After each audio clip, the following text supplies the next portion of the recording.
Hey there! Welcome back to our channel. Did you know that in English we have a saying, it goes in one ear and out the other? It means people tend to forget things almost immediately.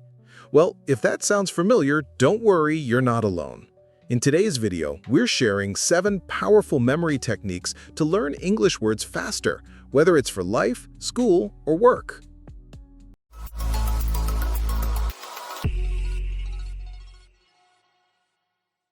The first method is my absolute favorite, the storytelling method. It's simple. Create a short, fun story using the new word. By linking the word to an interesting story, your brain will remember it better. For example, to remember the word rainbow. Imagine a cloud feeling sad after the rain, putting a bow on its head, and turning into a beautiful rainbow. This fun story will stick with you. Keep the story simple and related to your life for the best results. It'll make learning easier and a lot more fun. The second method is mnemonics. This technique uses simple phrases, rhymes, or rules to help you remember new words. By creating a connection between the new word and something you already know, your brain can easily recall the word later. For example, to remember the order of the planets in the solar system, you can use the phrase, "My very educated mother just served us noodles." Each word in this phrase stands for a planet: Mercury, Venus, Earth, Mars, Jupiter, Saturn, Uranus, and Neptune. Let's try saying it again, slowly with me. My very educated mother just served us noodles. Great! Now, do you find yourself already remembering the order of the planets?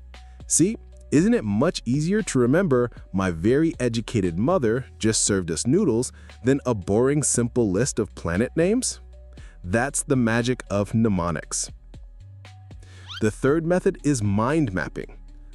This technique involves creating a visual diagram with the new word in the center and connecting it to related words, phrases, or concepts. For example, let's say the word is travel. You could connect it to words like destination, journey, vacation, and transportation. Look how all these related words help you form a bigger picture of the word travel. It's a great way to make your learning more organized and memorable. So next time you're learning a new word, try creating a mind map around it. It'll help you organize your thoughts and remember many more words. The fourth method is visualization. This technique involves creating vivid mental images related to the new word. By imagining a picture or situation using the word, your brain will remember it much better and for longer. For example, if you're learning the word mountain, imagine yourself climbing a huge, towering mountain. This powerful image helps your brain make a strong connection to the word mountain. Let's try it together. Close your eyes for a second and imagine climbing a mountain. Picture the steep slopes, the fresh air, and the breathtaking view from the top. See how much easier it is to remember the word mountain when you have a vivid image in your mind. Next time you learn a new word, try visualizing a scene or picture related to it. The fifth method is spaced repetition. This is one of the most traditional methods, but it's often forgotten in today's busy world. And let's be honest, with how easy it is to forget things, we really need this. After learning a new word, you should revisit the word after a few hours, then again the next day, a week later, and continue repeating over time. For example, let's say you learn the word dinner today.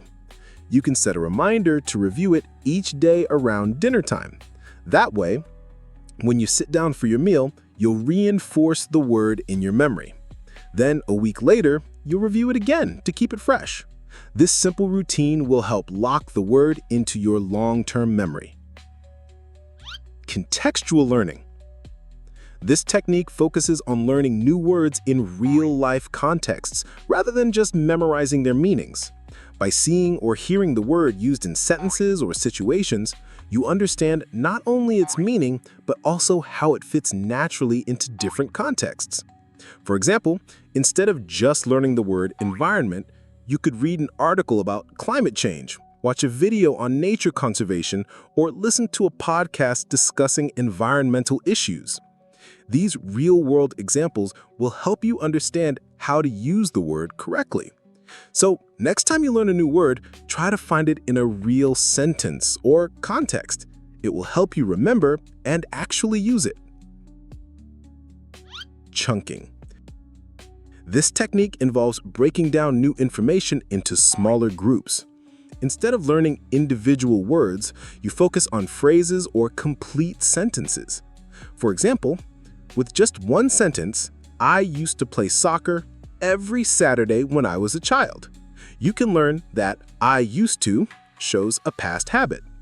Once you understand this chunk, you can easily make other sentences, like, I used to visit my grandparents every summer. I used to wake up early for school. You can also learn that when I was a child gives you the time reference, which is perfect for talking about childhood memories or past experiences. When I was a child, I loved playing with toys. When I was a child, I spent a lot of time outdoors. So these are 4 more sentences you can create from just one. Finally, remember that memory tricks are just tools. The most important thing is you. You have to be patient, practice, and stay focused. Thank you so much for watching. If you found this video helpful, don't forget to like, share, and subscribe for more useful tips. Good luck with your studies, and I'll see you in the next video.